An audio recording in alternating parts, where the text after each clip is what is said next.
Hello everyone, welcome to my channel. Today I'm going to share with you the best-selling book The Righteous Mind.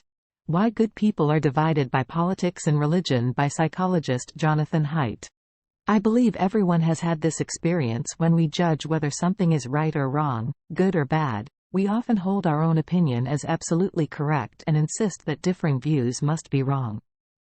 However, if we calm down and think about it, you'll find an interesting fact: people's understanding of morality and justice actually varies greatly. The Righteous Mind explores this question. Why do humans have such huge differences in moral and justice cognition? What is the inherent mechanism behind our moral judgments? And where do the huge moral gaps between different cultures come from? Through scientific research on moral psychology, Jonathan Haidt proposes 3 basic principles of human moral judgment. These are very important for us to correctly view morality and justice, and avoid moral conflicts. Today I will explain the core ideas of this book around these 3 principles. The first principle is, moral judgment relies on intuition, rational reasoning comes after. Let's start with a thought experiment. What decides our judgment of right or wrong? You might intuitively think, of course it's reasoning. I rationally weigh the pros and cons first, then make moral decisions. However, scientific research finds this is not the case.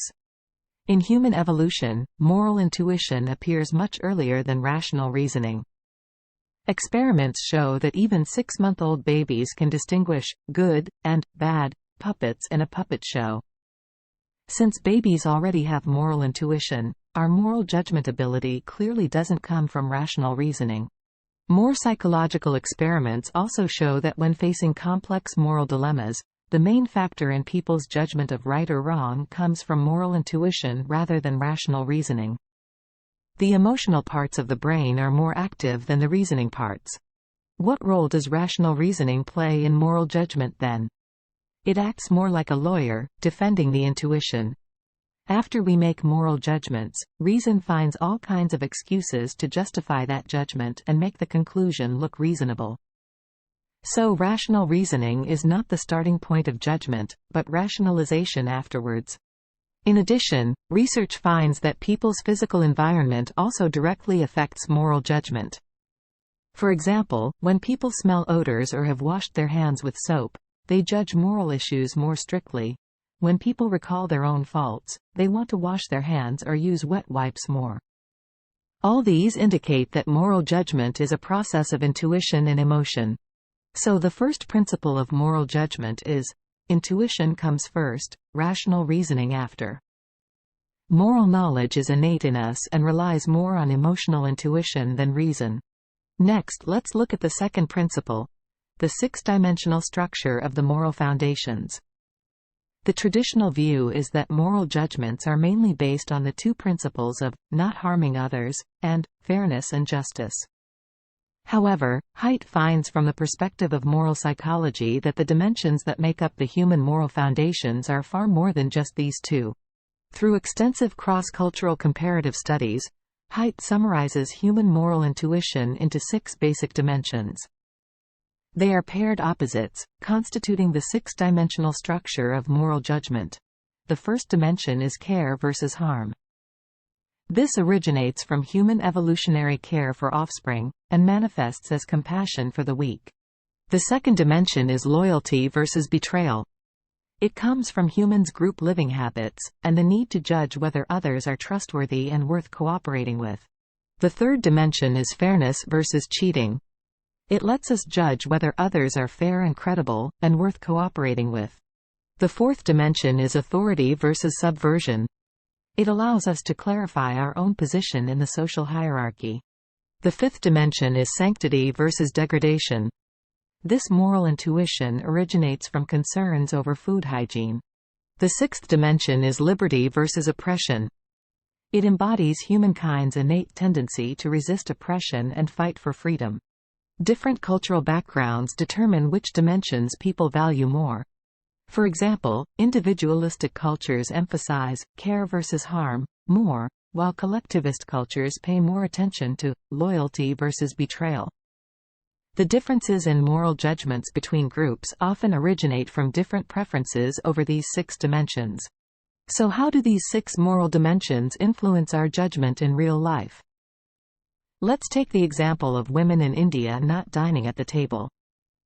To Americans, this seems a moral discrimination, but in India it's seen as normal. This reflects the 2 cultures' differences in the authority versus subversion dimension. Therefore, the second principle of moral psychology is moral foundations are multidimensional. Different cultures emphasize different dimensions, leading to differences in moral judgments. We need to jump out of our own cultural constraints and understand what other moral dimensions people may focus on. Finally, let's look at the third and last principle. Morality has both commonality and blind spots. From an evolutionary perspective, morality has important significance for human groups. It enhances internal cohesion and makes humans the most powerful species. When facing external threats or the need for collective action to solve big problems, moral intuition plays a huge role. But morality also has a limitation: it leads to group blind spots. When one is part of a group, moral intuition amplifies the value of fellow group members and denigrates outsiders. To some extent, this causes the divide between us versus them. For example, in wartime, the enemy and us both see ourselves as righteous. Group morality turns ordinary people into supporters and participants of war, even willing to sacrifice for the so-called greater good. This is the dangerous blind spot of morality. However, if we realize morality has this commonality and relativity, we can better avoid moral conflicts. First, understand that morality has universal common ground. It gives humans overall advantage as a species. Second, respect the cultural relativism of moralities. Each group has its own reasons for existence. Finally, transcend the limitations of individuals and groups, and view morality from the perspective of all humankind. So the key insight this book, The Righteous Mind, gives us is: morality has the function of building order and solidarity, but the premise is that we need to correctly recognize its blind spots, understand differences, and respect diversity, in order to reduce conflicts and achieve cooperation. I highly recommend everyone read this bestseller. It will definitely benefit you greatly. Thanks for watching. See you next time.